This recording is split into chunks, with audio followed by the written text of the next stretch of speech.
Okay, in this tutorial we'll be talking about the cutting of the shirt, but I'd like to start out by telling you some of the things that most shirt makers, when they start their shop, put together. First of all, to be organized with your customers, get some kind of a pattern envelope. Now this particular envelope is a tie-back. It's a 9 by 12, and what I've done all along is I have a rubber stamp and I'll put a pattern number on it, name, date. But you could put phone number, any information that would be beneficial to you and your customers you could put on the envelope. And in the end, believe it or not, a simple thing like folding and putting the pattern I will show you. But getting to the pattern pieces, those of you who have taken the drafting course already know what I'm talking about as far as the patterns. For example, are collars. In this particular case, this customer likes French cuffs. He also likes a barrel cuff. In this particular case, I went away from the standard yoke and had a wider. He liked the wider yoke. And I'll have a tutorial on that, how to make them wider so that everything balances. The sleeve, check everything to make sure before you actually start cutting your pattern as far as the notches. Make sure any changes are done before you start cutting. And as far as the front pattern, remember I showed you how to do the fold, the extension. And one thing I really haven't made clear is normally beyond the front, I usually add a couple of inches. The reason being is when I actually fold it, it allows me a little room to hold on to and stitch. And then what I do is I usually turn it over and I can see where the cut line of the neck is, and I'll cut that off after it's been sewn. So that's just a little tool that I use. And my back pattern. Oh, and before I forget, I want to know about I'll mark my dot or my hole with an owl so that I can put my pocket on there. And again, I'll show you all about that and cutting all the pieces. Along with the patterns, you'll need some marking devices, and there are several types of chalks, various colors.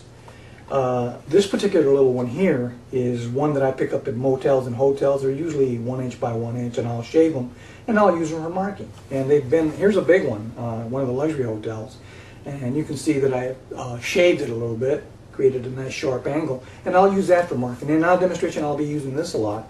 There are other tools that I have used since they've come on the market. Water-soluble purple and a water-soluble blue. The blue normally I'll mark the buttons and buttonholes because they won't disappear until you wash them out. Now the purple normally in 72 hours will disappear, or if you add water and steam them, they'll disappear.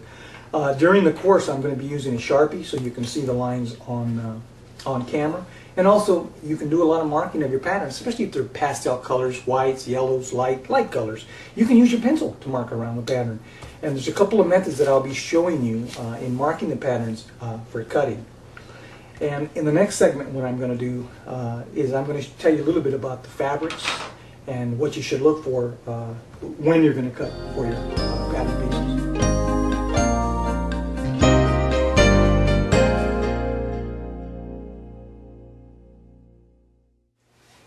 Okay, I'd like to tell you a little bit about the fabric that you will be cutting.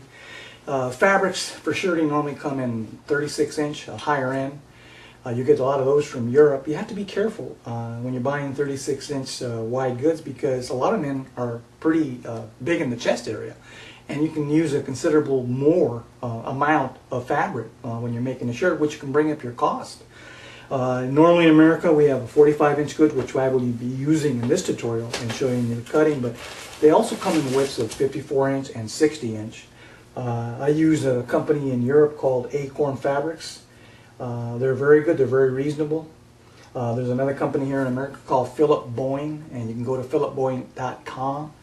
And they're two companies that I've been using for about 25 years, so I'm very happy with them. The prices at Philip Boeing are very reasonable for somebody starting out. You're always going to get the people that want higher end, and there are sources for that. But this is basically about the cutting of the fabrics. Now, a couple of points to make when you're using goods on big people. Now this good is, like I said, 45-inch, so when you fold it in half, it's only 22. And the point I want to make here is that 22-inch for an average guy is not a problem. As you can see, it fits on the width. You will not be able to get two lengths, front and back, on the 45-inch good. On the 60-inch, you can for most standard men. So think it out when you're ordering your fabric. Just to give you an example, if we'll sort of ad lib here a little bit, but let's say that this was 45-inch good. Here, just a demonstration. And this was the customer that you had. You would see that the pattern would not fit on it. So let's say that this was 60-inch goods, which means it's 30 on the fold.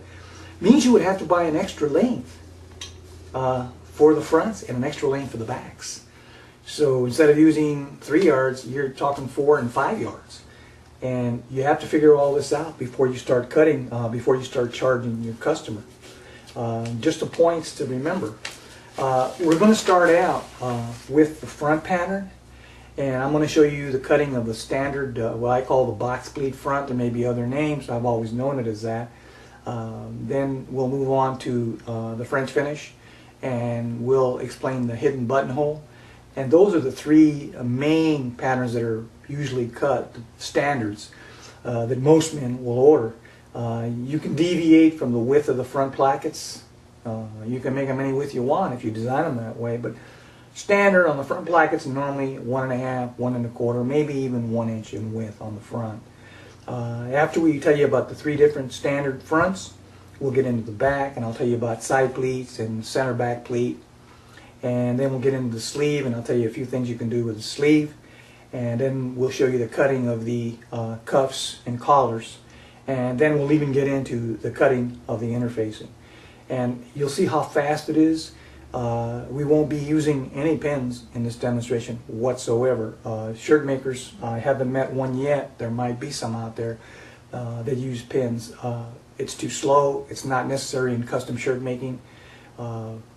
We need time is money for a custom shirt maker. I didn't invent these methods, so they work. And as you will visually see in the tutorial, you'll see how fast you can really mark it. And then ultimately what I'll do is I'll show you how to save your the stuff you've cut out. A lot of people, what they do, even the housewives, they may cut one Saturday afternoon, they may cut several shirts out, and maybe they're not in the mood for sewing that particular day. I'll show you how to store your cut pieces and how to mark them, just how I've learned over the years. And so in the next segment, we're going to start off with the front, cutting of the front pattern. Okay, we're going to commence with the front pattern, but I want to tell you a little bit about what us custom shirt makers normally do. Normally what I do when I order is I order 3 yards for the standard guy, even though he may take, say, 2.5 yards. And the reason being is a lot of times they want extra cuff and collars. Or normally what I do is I'll bag the extra fabric and give it to them, and later down the line, 2 or 3 years down the line, they come back and they bring me the fabric, and I do collar replacement, cuff and collar replacement. But you know, when you're starting out with 3 yards, you have all this long fabric and stuff. So what us shirt makers do normally is we cut it down into bite sizes, I say. And so what we do is we put the pattern and calculate what you're going to do here. I'm going to show you how to do a French finish at the bottom hem.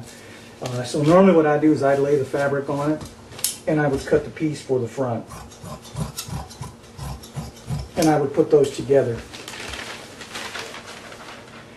And then what I would do is I'd grab the fabric again, and I'd calculate what I'm going to need for the back.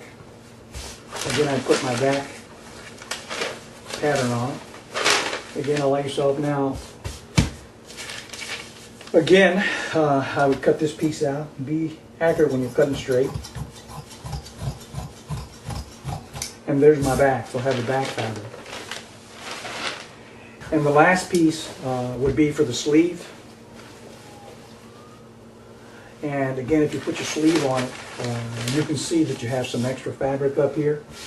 So this is how we work. What I'm going to do again, I'm going to go back to the front, and I'm going to demonstrate the 3 different types of fronts that you can cut